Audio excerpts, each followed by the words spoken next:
Welcome to part 6 of the Flipping the Switch on Electric School Buses series, where we will discuss electric school bus vehicle and use performance. If you've been following along to the Flipping the Switch series, Electric School Bus Vehicle and Use Performance, you'll already know that it consists of 3 modules. Module 1 provided information on how to track electric school bus performance and why it's important to do so. Module 2, which I'm going to be talking about now, will discuss electric school bus energy use and fuel economy. And finally, Module 3, I will provide information on electric school bus range and reliability. So let's go ahead and dive into Module 2 of Electric School Bus Vehicle and Use Performance, Energy Use and Fuel Economy. So understanding energy use for an electric bus is different compared to conventional bus fuel economy and tracking that. So with conventional buses, you generally use fuel records to calculate the miles per gallon, right? And that also has additional data of date, miles traveled, total fuel consumed. Since battery electric buses are fueled with electricity, the fuel economy is based on energy used, and that energy use is actually based on multiple factors and not just the fuel consumption. So one of those is what you're paying for from the utility. And it's important to understand that the energy that you're paying for from the utility is not actually what the bus gets from the meter. There is a small loss in that process. Collecting the energy for a charge cycle is more challenging than tracking fuel logs because you need several data streams to fully understand the energy use and overall efficiency of the battery electric bus.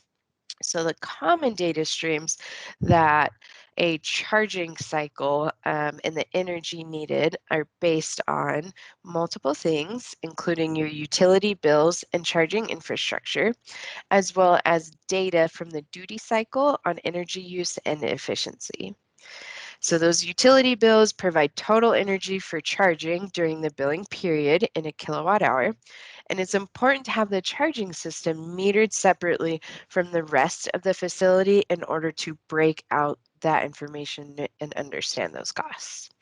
Your charging data, which is normally the daily energy put into each bus, and that may require daily logs from individual chargers, which can be labor intensive and is subject to human error.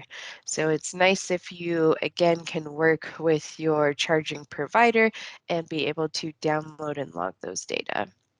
And then a third is energy use from telematics. So similar to, excuse me, data from the charging infrastructure, but this telematics data is specific to the BEB and provides an accurate measure of energy used by that specific bus. So these data could also be available from the OEM, as I mentioned in our last module, or you can work with a third-party supplier to provide some aftermarket data loggers and install them in the bus for tracking. So let's talk about converting that energy use into a fuel economy.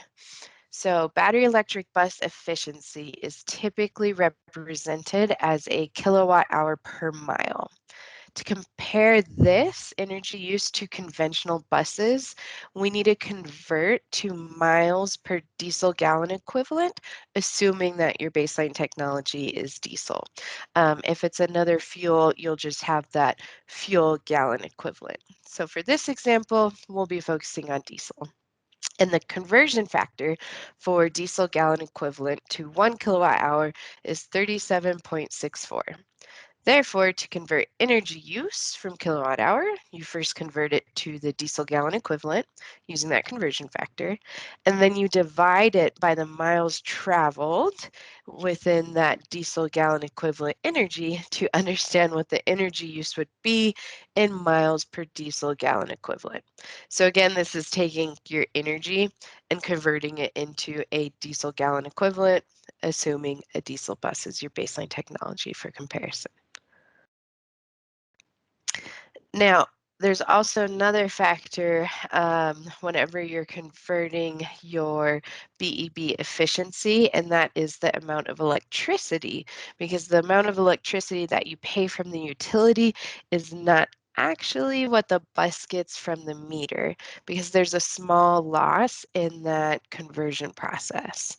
So what we've seen in battery electric bus transit studies is that there's typically a 10 to 13% loss in energy from what is supplied by the utility and what is actually available for use in the bus. So just another conversion factor or impact to efficiency to keep in mind. Another important factor to keep in mind is how the cost of electricity impacts the total cost of ownership. So, as electricity prices vary, keep in mind that's also seasonally as well as throughout different parts of the day. It's really important to track those changes and understand those costs because even if the battery electric bus even has better fuel economy than the baseline technology, the fuel economy savings of the battery electric bus can be offset by the cost of energy. So, thus increasing the total cost of ownership due to higher fuel costs for more fuel efficient technology. This graph here represents how electricity prices can fluctuate. So it's important to consider the average price of electricity and compare it to the average energy cost of the baseline technology to ensure that it is in fact the best fit for the fleet, as well as being mindful of ways to reduce the total cost of ownership of different technologies.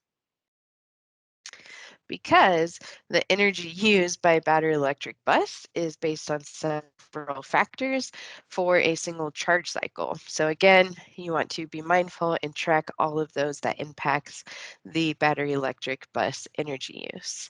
It can't be determined just by the energy purchase alone because there is a loss in what you pay for from the utility and what is actually available for use in your battery electric bus. It's helpful to convert your energy use to a baseline technology to track or understand what that fuel economy comparison looks like. And those conversion factors will vary and be dependent on that fuel. And then again, be mindful of those energy costs because they can offset your energy use and fuel economy efficiency benefits. So even though you may have better fuel economy for your battery electric bus, if the cost for electricity is high or higher than what it would be for your conventional baseline fuel economy, it's going to offset those benefits. So thanks for listening. That does now conclude Module 2 of the Flipping the Switch series, Electric School Bus Vehicle in Use Performance. To complete the modules of this series, continue to listen on to Module 3, where I will provide information on electric school bus range and reliability.